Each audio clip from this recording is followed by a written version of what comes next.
Welcome to Tap In. My name is David Figueroa-Martinez of DFM Coaching, and this is going to be part of the No Reset Required series for the new year. I'm hoping these help. There will be 5 of these within 1 week, all dropping on corresponding days. I'm hoping this kind of helps and resets how we're going to approach the new year.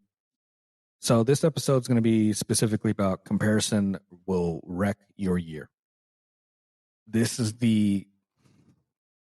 one of the biggest hurdles that I think students encounter is this idea that I need to compare myself to my training partners. We don't have the ability to compare legitimately or well. We look at comparison as if winning and losing. How do I fare against them? Am I better than them? It's a hard metric to follow when everyone's game is different and everyone's pursuing different goals. Did I get submitted by them? Yes. But whether they're submitting me doesn't necessarily mean that they're better than me, because we're looking at our jiu-jitsu as a whole. So they might be kind of like MMA math. MMA has this weird thing where this guy beat this guy, and you think that he would beat the other guy that the other guy beat, but then he gets beat by this dude. And it's just this weird math thing that doesn't make any sense in MMA. The same thing with jiu-jitsu. I might be better than you because my style just corresponds to you a certain way. But then you might beat the guy that always beats me because your style might correspond a certain way with that person. So who everyone beats is not a great metric. It's easy when in terms of competition because we're looking at how do they compete on that day in that stage. But in the whole of jiu-jitsu, it's not a great comparison. There's people that I beat that are clearly better than me because they know more or they apply jiu-jitsu differently, but I just have a certain style that they don't like. And it's sometimes that easy. And in other issues, yes, I might be better than them or vice versa. But when we're looking at how are we doing or faring with our peers, we're all running a race.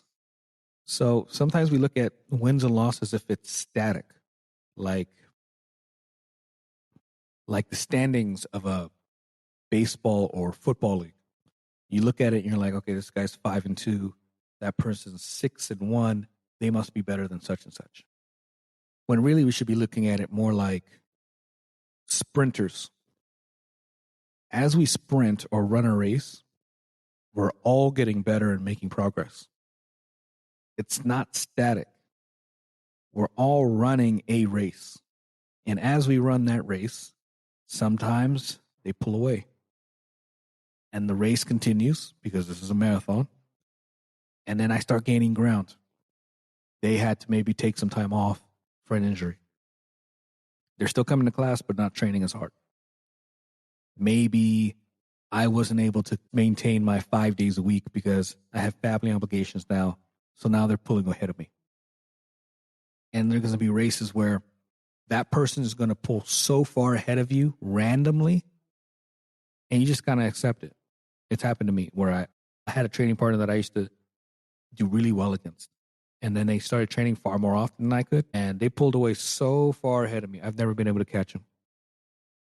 Hell, I have a student who I was a purple belt, and it's not my student, but training partner. I was a purple belt. They were a white belt when they started, and I can't touch them now. They practically lived out the gym for a couple of years. They worked the front desk. They got to see all the private lessons. They were there, and that race was never a race ever again.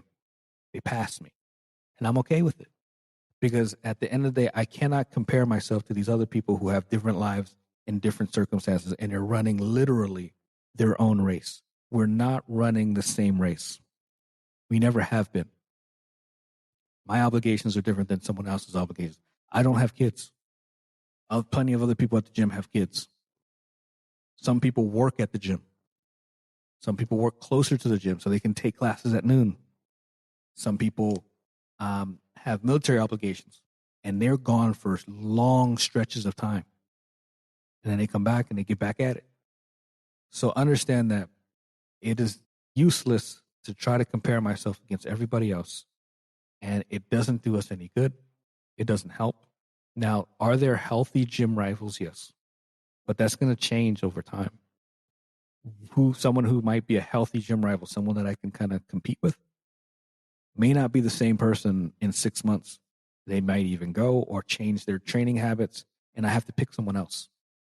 I have to pick people that are doing similar things as me, just as a test, not as a comparison of my worth. I'm hoping this makes sense. If you have any questions on this, or if I didn't touch on certain things, or you feel like you need more explanation on something, let me know. DFM.2099 on Instagram or Threads. I'm hoping these will help a little bit. They're going to be really quickly done, thrown out there, but I'm hoping they spur dialogue. Until next time, thank you so much.